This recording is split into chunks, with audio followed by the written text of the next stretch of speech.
The Deccan has been considered as a battleground between two religious cultures by most historians working on medieval India.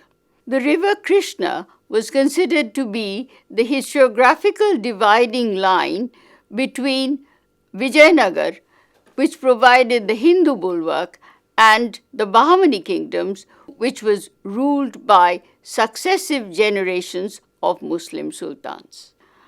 I would like to take up this discussion by trying to examine whether these historical debates had any validity or not.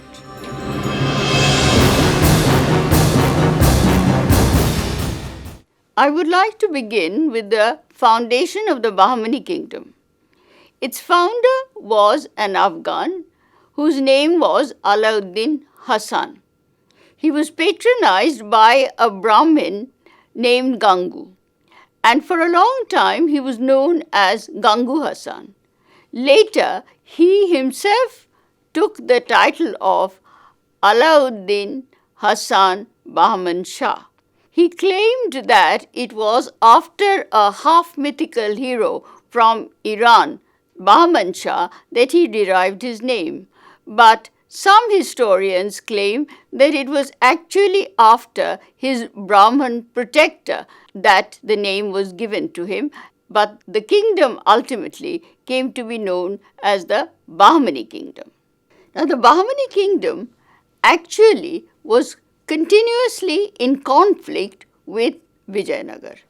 But this conflict was very much more economic and political rather than for any religious reasons.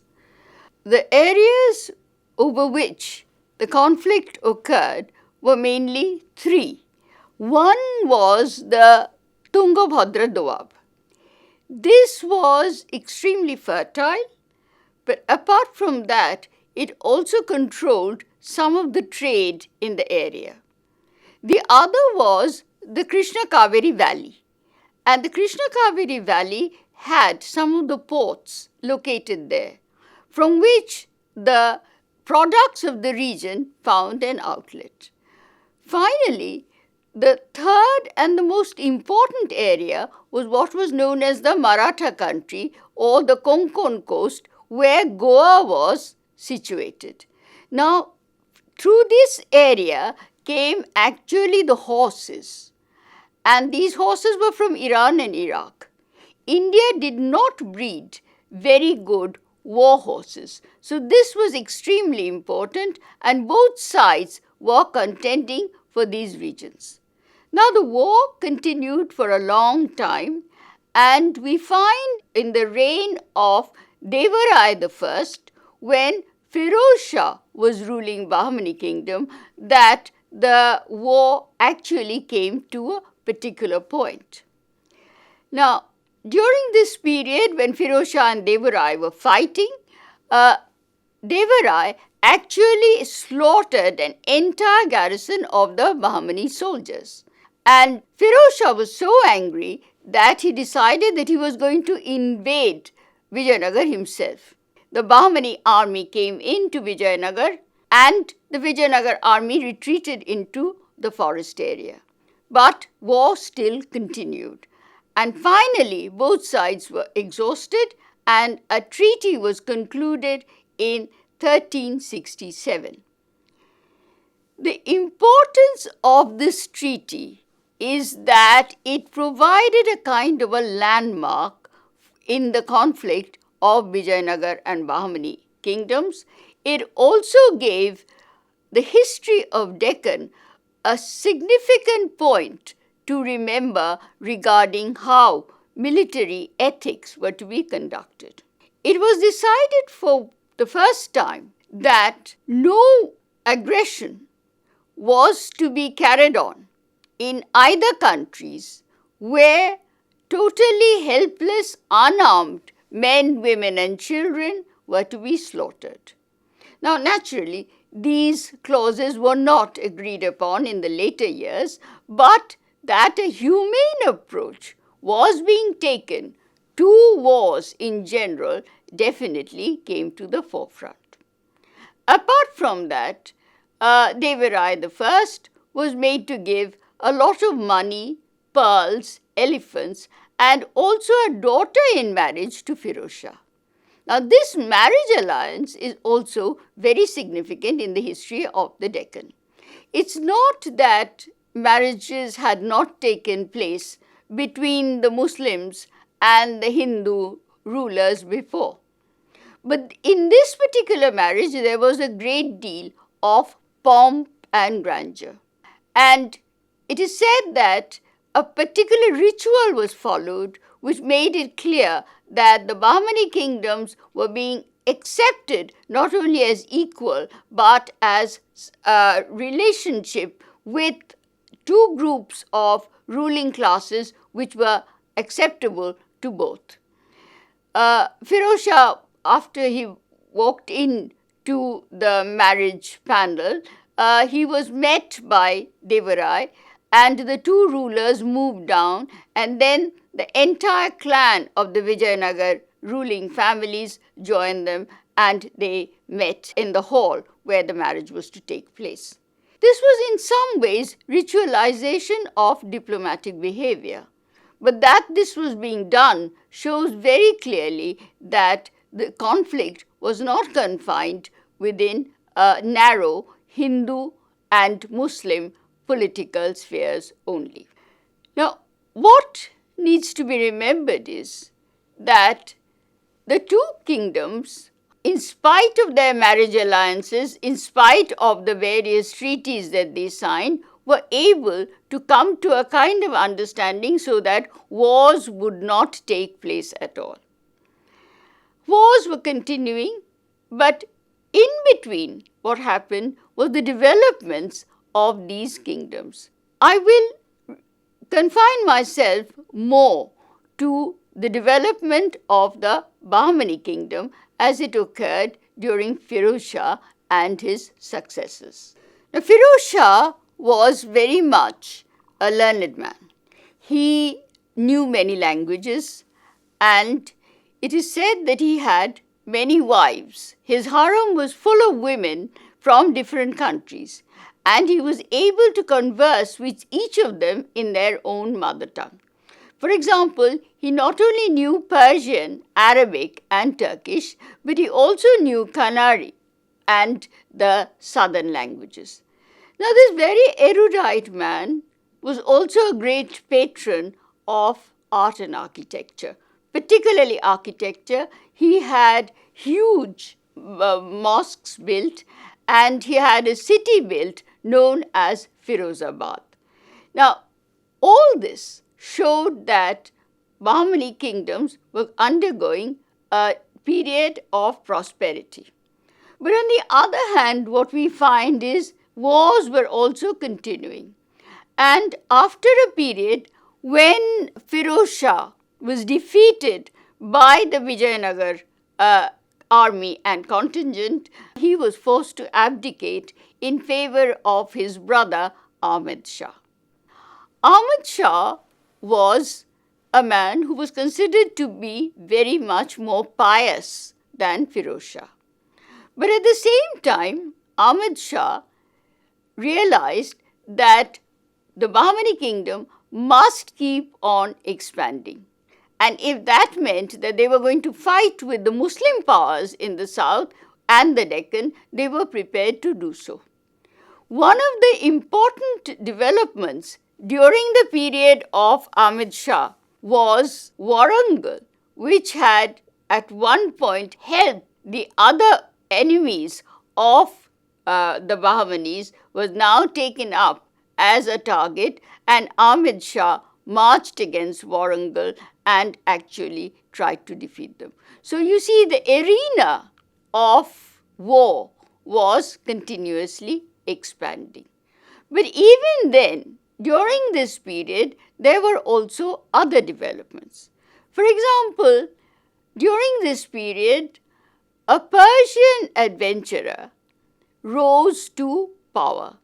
His name was Mahmud Gawan. He came to the Bahmani kingdom, and they realized, and he entered the services of the Bahmani kings. They realized that he was a very talented man.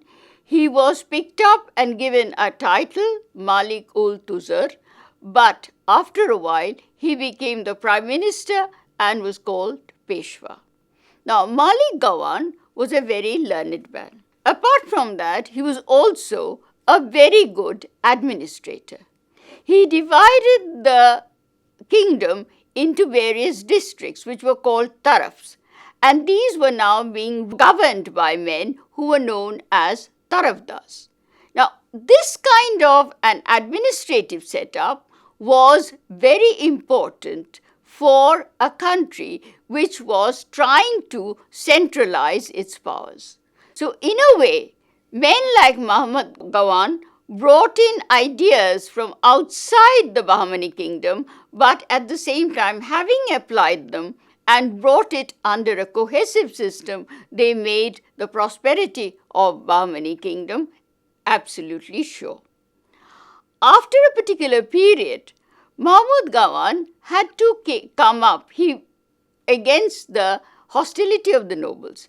Now, this is something that we have to remember also.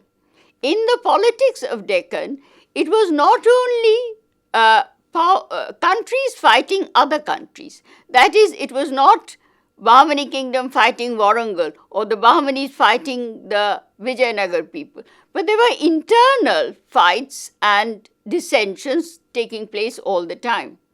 Particularly in the Bahmani kingdom, there were two sets of people. One set were those who were the original inhabitants who were the Deccanese, and the others whom they called the foreigners, sometimes they were also known as the Garibs. Now, Muhammad Gawan was after all from Persia, and it is said that he was never accepted by the nobility, though he made many overtures to the Bahmani nobles and tried to win them over. Finally, he was killed at the age of 70 and above. And then the whole administrative structure that he had very carefully built up was actually under collapse.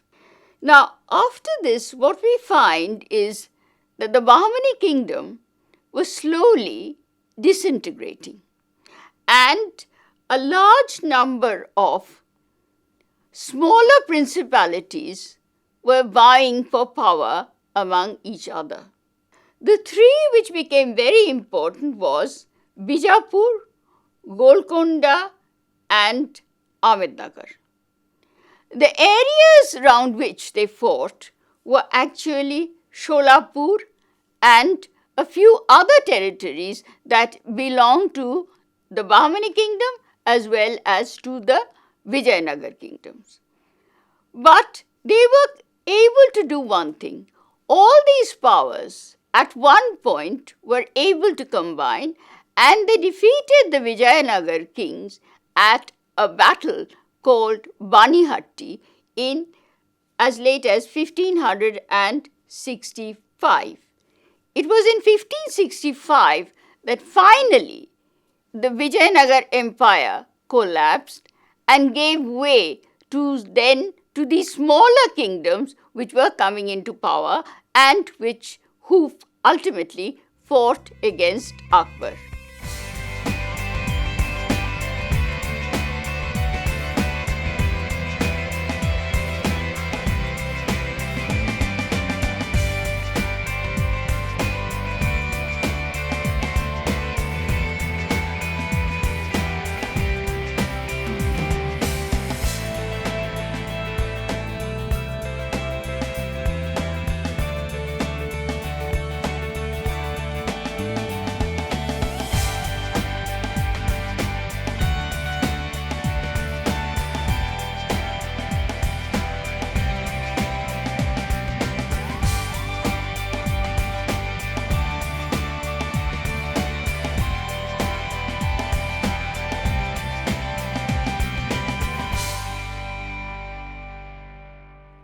The important part that we have to stress is not the actual battles that took place in the Deccan.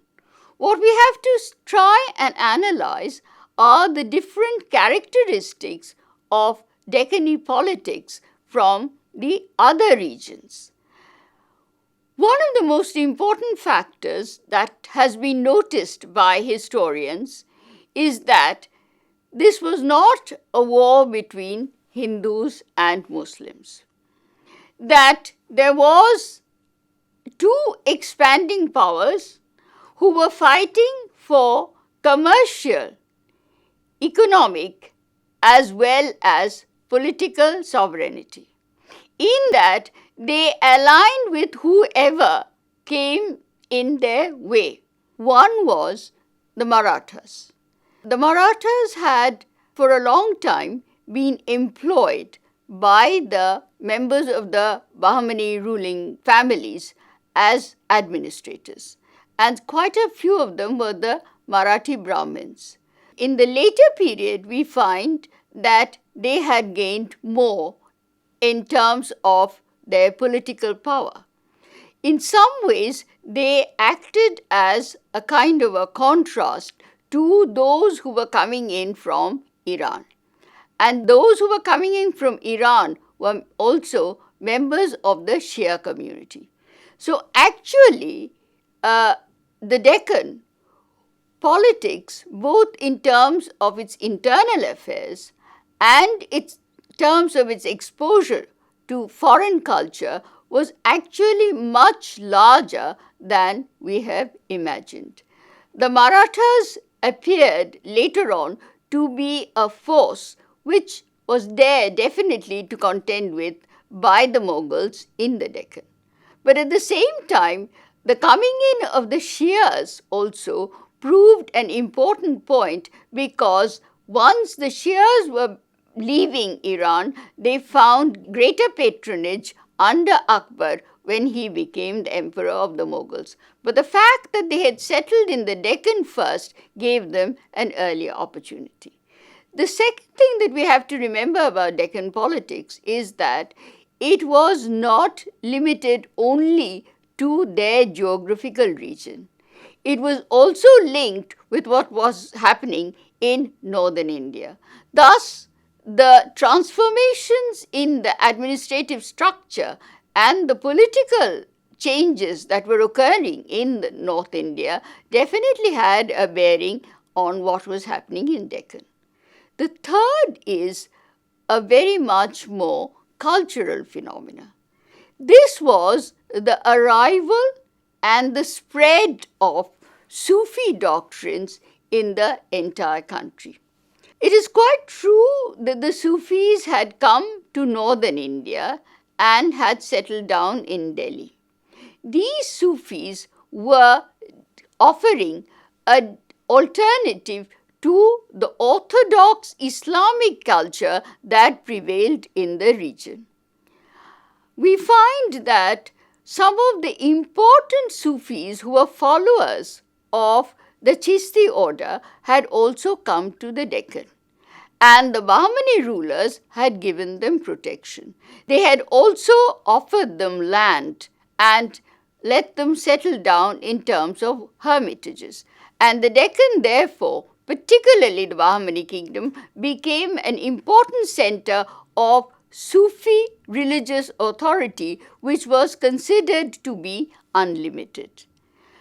The other thing that we have to remember is that along with the coming of the Sufis, the building of the Khanqahs, there were now religious institutions like the madrasas and the colleges of divinity. And Firoz Shah had started patronizing them. Muhammad Gawan had also helped in building madrasas, and we find in the later years tremendous building activity going on in this entire region. Now, one of the important things was the contrast with, in terms of style, between the two forms of architecture that were developing quite fast in the Deccan during this period. One was the temples that were growing up in the Vijaynagar area.